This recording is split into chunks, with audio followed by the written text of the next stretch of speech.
every school has an issue of budget. I don't want to make it out like we're awful, but there's only so many dollars allocated, and new technology is not cheap.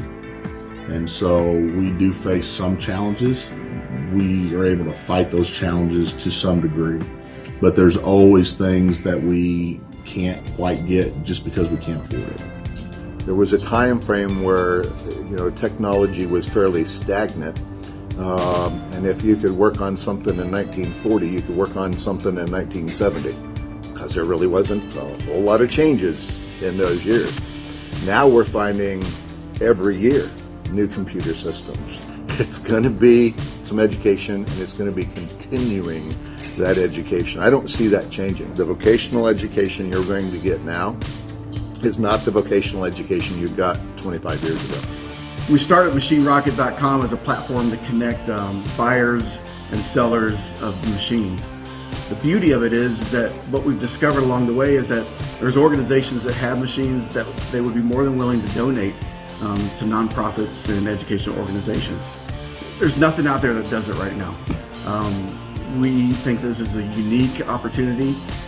We see an incredible potential for this to take off and just be an absolute phenomenal marketplace that's free for both the donors and the donees.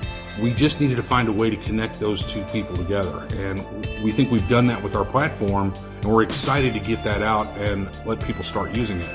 I think when you can find a way to connect people who have things that they're willing to part with someone who could benefit from it, that is going to be a positive thing. Times we'd be much better off giving those assets to education system and letting the education system train our next generation of technicians. Return some stuff back to the school system so that these young people can learn. And it's not always young people, that's the thing. Trade schools are not filled with just young people. We have middle-aged people whose industry that they were in has gone away, and they're looking at new industries. People are begging for qualified people in the trades. People who can do things like that are a special kind of people. This Kickstarter campaign is going to help us get the word out.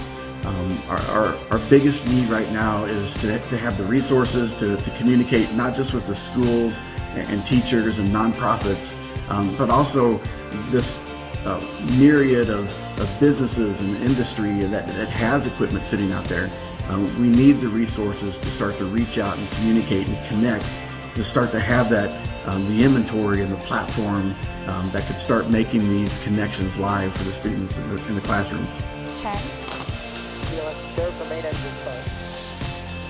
6, 5, 4, 3, 2, 1, and booster ignition, lift off.